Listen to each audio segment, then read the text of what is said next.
कि थोड़ी देर पहले आई एक बड़ी खबर हम आपके सामने रख रहे हैं। बरतानवी अखबार दी टेलीग्राफ ने रिपोर्ट किया है। आपको जानकर गर्व होगा कि भारत ने चुपचाप 6th जनरेशन फाइटर जेट बनाने का काम शुरू कर दिया है और इसकी टेक्नोलॉजी ने अमेरिका और चीन के डिफेंस एक्सपोर्टर को झकझोर कर रख दिया है। जब दुनिया की बड़ी ताकतें अमेरिका, चीन और ब्रिटेन भारत को सिर्फ तेजस MK2 और एमका प्रोजेक्ट में उलझा मान रही थी, तब भारत ने ऐसा मास्टर स्ट्रोक खेला कि पूरी दुनिया की बक्की रह गई। अल्लाह जब इंतकाम लेने पे आता है ना, तो फिर वो फिर कमाल कर देता है, वो दिल खुश कर देता है। दोस्तों, आज मेरे पास एक ऐसी खबर है जिससे मुझे हैरान परेशान कर दिया।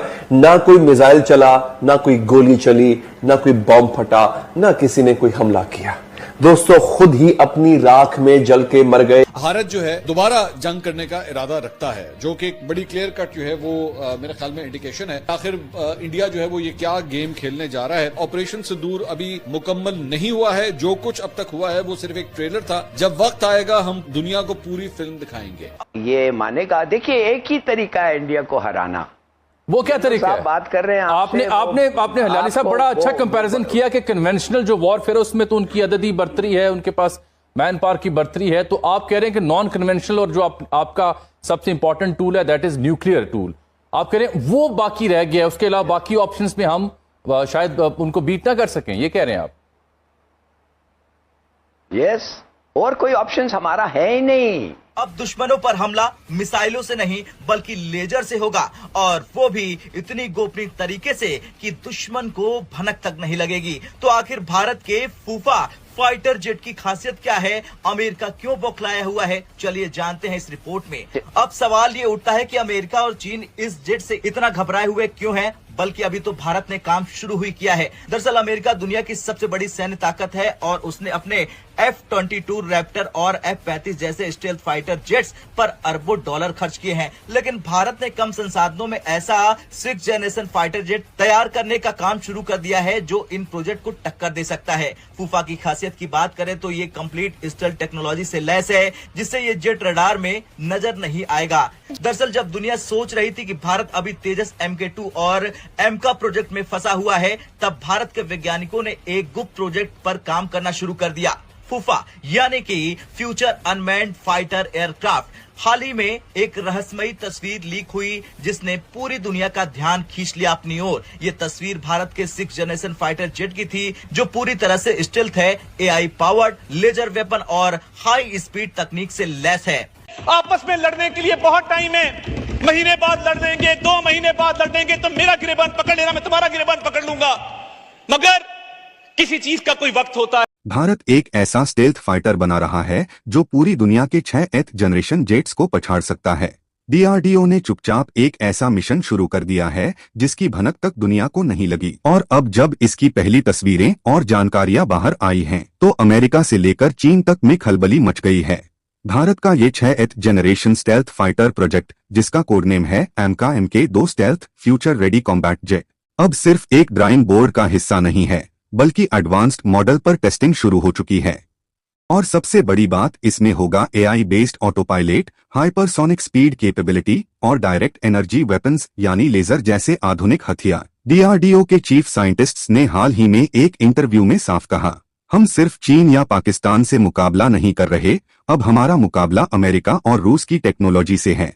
AI कंट्रोल्ड वेपन सिस्टम से लैस है ये, और ये फूफा पूरी तरह से मानव रहित यानी अनमैन्ड होगा, यानी इसे पायलट की जरूरत नहीं होगी। ये जेट मिसाइलों की जगह लेजर बीम से दुश्मनों को ध्वस्त कर देगा। अगर दुश्मन इस पर हमला करता है तो ये खुद को ऑटोमेटिक रिपेयर कर सकता है। ये बिना आफ्टर बर्नर के हाइपरसोनिक स्पीड पर उड़ सकता है। जो हमारे रोल मॉडल्स होते हैं, जिनको हम कहते हैं पब्लिक फिगर, जिनमें सियासतदान भी होते हैं, तज्जियाकार भी होते हैं, टीवी पे आने वाले लोग भी होते हैं, जिनको हम सुनते हैं, लिखने वाले लोग होते हैं, राइटर्स होते हैं, तो अगर वो लोग रोल मॉडल्स बन जाएं तो लोग उनको फॉलो करेंगे। अब हमारे यहाँ रोल मॉडल्स कैसे हैं, जो टीवी पर आते हैं, माजरत के साथ सियासतदानों की बात करें, किस तरह की लैंग्वेज का इस्तेमाल किया जाता है, तो जो यंगस्टर्स हैं, टीनेजर्स हैं, उनको देखकर क्या सीखेंगे? रोल मॉडल किसको समझा जाए, क्या किया जाए, किसको देखा जाए, किसको फॉलो किया जाए? दोस्तों, भारत ने आखिरकार जनरेशन स्टेल्थ फाइटर जेट का जो प्लान है वो क्लियर कर दिया।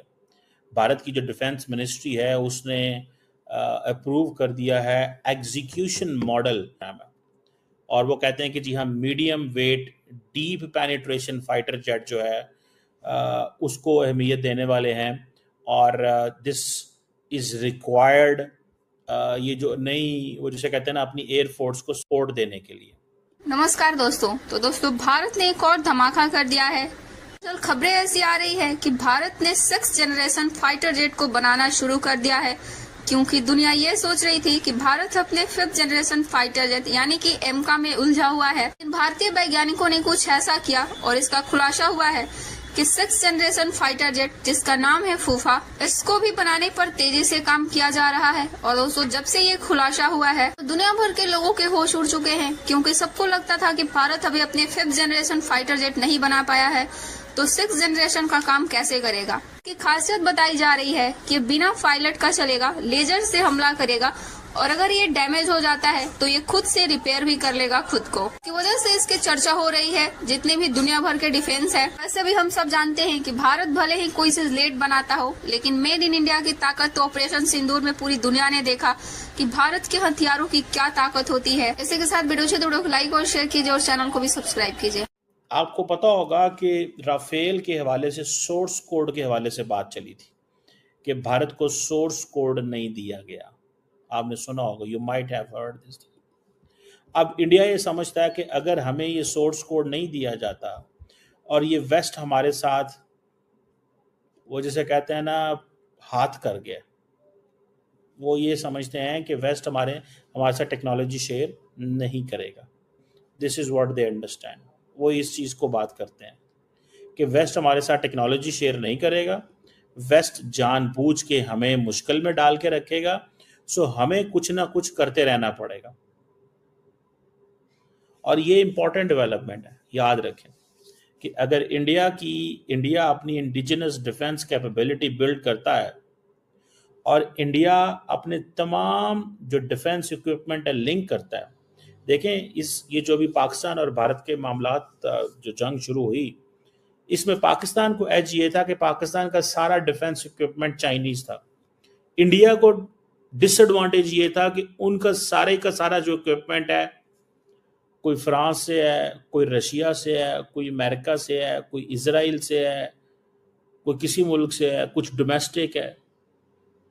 वो सिस्टम सिंक नहीं था। ये बातें अब इसके लिए इंडिया ये नहीं कर सकता कि इंडिया किसी दूसरे मुल्क चला जाए, आप मेरी बात समझ रहे हैं। करना क्या पड़ेगा? करना यहां पे सारा कुछ खुद करना पड़ेगा।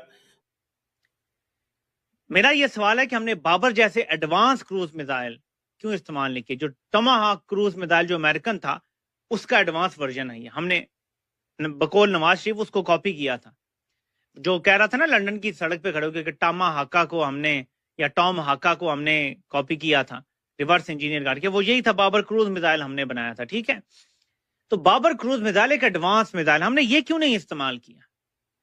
कोई विजुअल हमारे पास कंफर्म, मैं ऑब्वियसली कोई एक्सपर्ट तो नहीं हूं ना जंग में, लेकिन कोई ऐसा हथियार होना चाहिए था जो हम इस्तेमाल करते, जो हमें विजुअल कंफर्मेशन तो देता कि हमने भारत की कौन सी जगह टारगेट की है। अब हमारे पास कोई सबूत नहीं है कि हमने भारत की कितनी जगह तबाह की। हाँ, एयरफोर्स का जो नुमाइंदा था उसने कहा कि मेरे पास और भी विजुअल्स हैं सैटेलाइट के, लेकिन दिखाना जरूरी नहीं है। वो भारत खुद मान रहा है कि हमारा नुकसान हुआ है। चलें जी, मान लेते हैं उनका नुकसान हुआ है, लेकिन ये कहीं नहीं हुआ। मैंने बल्कि पाकिस्तान की एक एयरबेस का जो रनवे है वो सैटेलाइट इमेज में तबाह हुआ देखा है।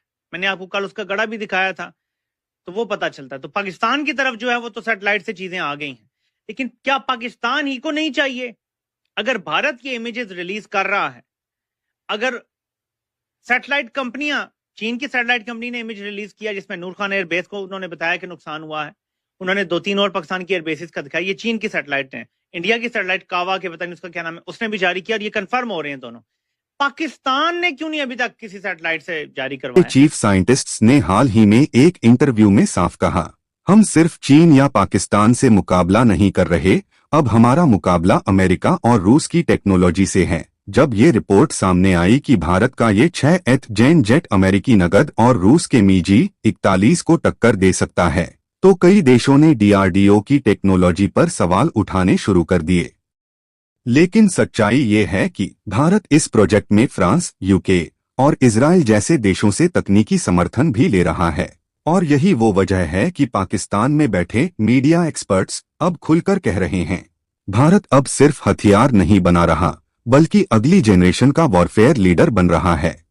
डीआरडीओ का ये फ्यूचर स्टेल्थ फाइटर सिर्फ एक एयरक्राफ्ट नहीं, बल्कि भारत के आत्मनिर्भर रक्षा सपने की वो उड़ान है जिसे रोकना अब किसी के बस में नहीं। और जब ये जेट आसमान में गरजेगा तो दुनिया देखेगी भारत अब सिर्फ टारगेट नहीं, एक टारगेट मेकर बन चुका है।